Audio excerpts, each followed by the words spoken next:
Hey y'all, it's Tammy with Collard Valley Cooks, and we are cooking up a storm today. And I have got something really good, and that's Hoppin John. If you've never tried Hoppin John, you want to stick around, see what's in this, and give it a try. Let's get started.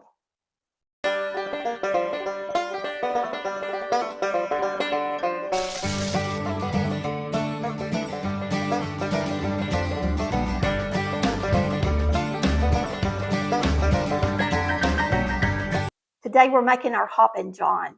Our Hoppin John is in the Master Cookbook. It is recipe number 652. That's 652. Our Hoppin John is hoppin' good. It has got a little bit of a kick with some red pepper. You can leave that off if you want to. Red pepper flakes, that is. We're going to be using several delicious things. Let me tell you what's in this recipe. It has a half cup of a large onion, 2 green onions chopped, 2 tablespoons of cooking oil, a half teaspoon of black pepper, a half teaspoon of red pepper flakes, and those are optional, a bay leaf, 4 cups of chicken stock, 1 tablespoon of chicken bullion. I use the bullion granules, and that's what I call for in the recipe book. A 12 to 16 ounce package of frozen black-eyed peas, a pound of chopped ham, 1 cup of cooked white rice. Now you can use brown rice, of course. We're going to get started. I'm going to bring you up closer and let you see this come together. Okay, we're going to get started here. You can see I've already chopped up my onion, and now we're going to chop up scallions or green onion. Now the recipe called for 2 of them, but mine are really small and skinny, so I am using 4. Anytime you want to increase or decrease an ingredient in one of my recipes, by all means, go right ahead, because everybody's taste is a little different.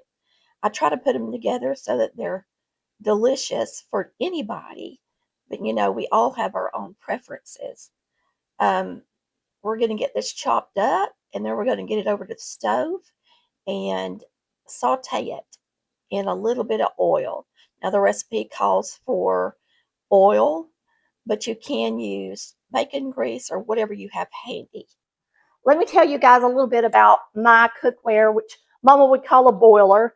My cookware I have had since the kids were babies, so I've had it. They're 24 and 25 years old, so I've had it over 20 years. It still looks like it's brand new. I mean, all you got to do is use a SOS pad because it's stainless steel.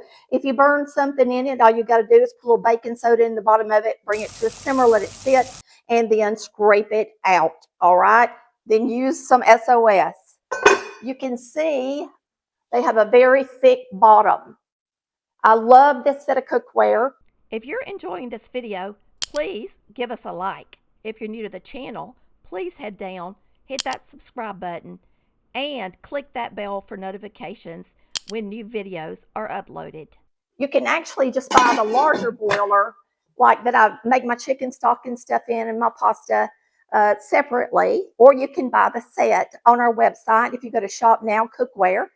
One of the things that people complain about this cookware is the waterless lid, which I very rarely use anyway, but if you do use it, sometimes it can loosen up, but you can tighten it back up, so it's not that big of a deal.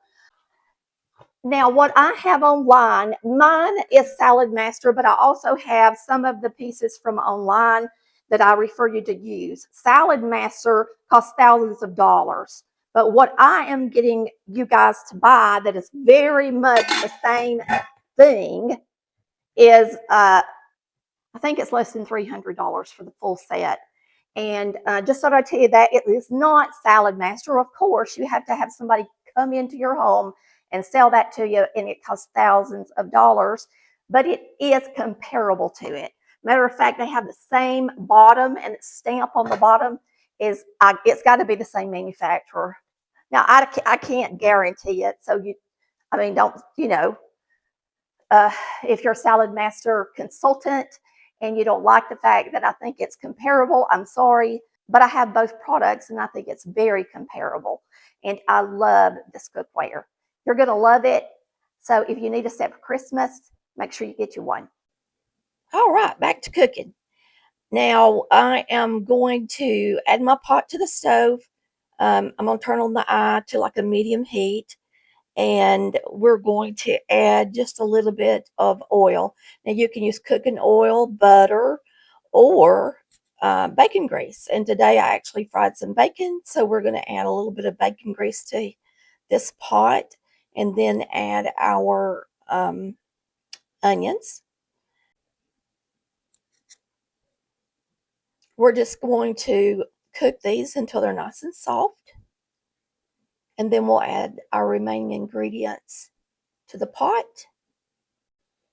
Okay, it's that time of year, time to buy gifts, and so I'm going to start calling out some of my equipment. This was a Rachel Ray scraper. It has sides on it, and it's my favorite scraper because of that. And you can find all of this stuff on the website. We're going to add these onions to the pot, and we're going to saute them until they're nice and soft. So just spread them out across the bottom of the pot and let them simmer a few minutes.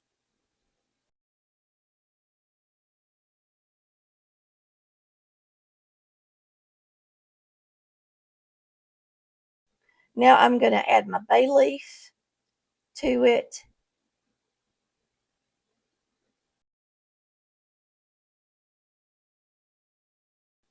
Next, we're going to add our ham. Now I bought Smithfield chopped ham in a package, and lots of times you can find these buy one get one free. So they're a real steal of a deal. So I always try to have one handy in my refrigerator for making beans or hash or anything like that. Now you're going to brown this until this starts to brown a little bit. And you're going to notice on the sides of this stainless steel pot that it's going to start getting discolored because the ham and onions are kind of splattering up on the sides, and then it cooks it on the edge of the pot. Now this is actually going to create a delicious flavor that we will get into the beans as they cook when we add our broth.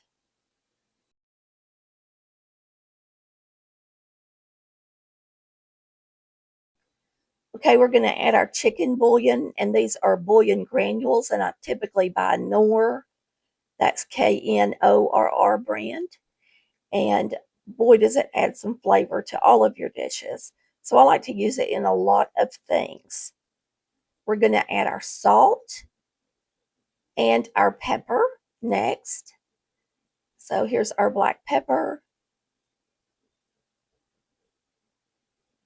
I'm going to take that off the eye because it started getting pretty brown on the edges.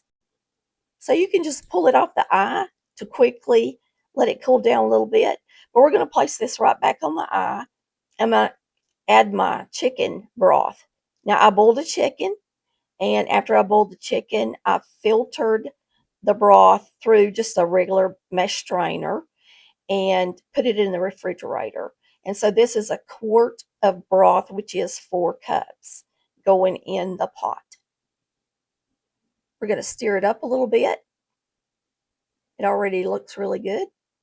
And you can just imagine I'm trying to scrape a little bit of those bits off the side, get some of that flavor into the beans. And as they cook, that will continue to release from the side of the pot and get into the beans.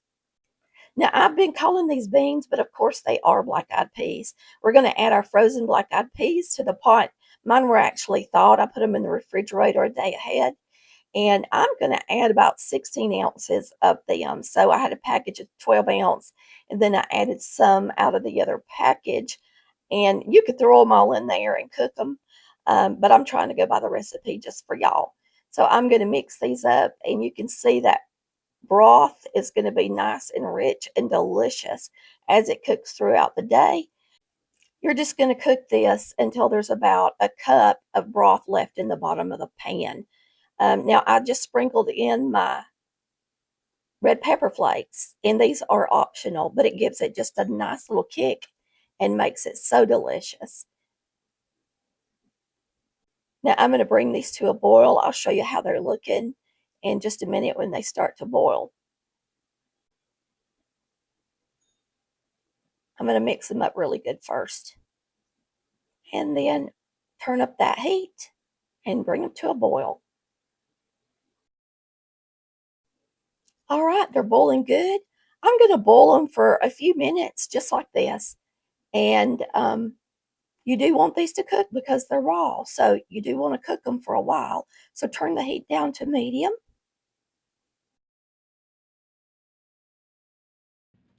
I like to put a little bit of oil in the saucepan, and then we're just going to use a cup of white rice.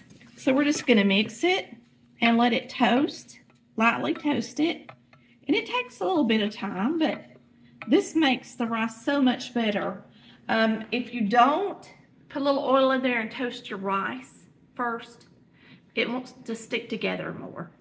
If you toast it a little bit and brown it some, then when the rice gets done, it's more individual, if that makes sense. So a lot of people will rinse their rice. You could do that too, but I've found that this is the very best way to do it. You don't have to rinse it or anything. And you just stand here and get it lightly toasted. And you can even smell it as it starts to toast. And then once it gets light brown, we'll come back and add our water. So I'm just going to stand here and stir it. All right, you can tell it's just like a golden brown. I'm going to use the same instrument that I measured my rice with, and I'm going to use 2 of these because I used 1 cup of the rice. So I'm going to bring it to a simmer, pretty good little boil. Then I'm going to put a lid on it and turn it all the way down to the lowest setting for 20 minutes. Okay, we are going to plate some Hoppin John. Got some nice white rice right here.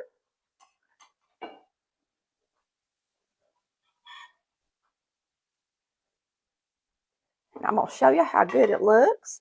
You can see that bay leaf still in there. It's got a nice rich broth.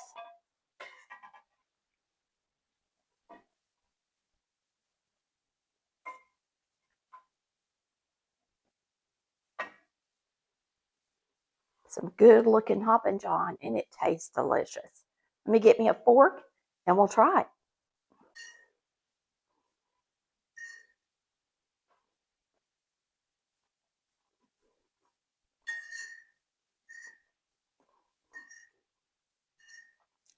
It is delicious. Now it's got just a little bit of a kick because we put in a little bit of red pepper, but it's actually really good. It's not burning me up or anything, so that's good. I know Chris is going to love it. I know the neighbors are going to love it, and I know you're going to love it. So we hope you try our Hoppin John. We will see you next time on Collard Valley Cooks. Cooking like Mama did.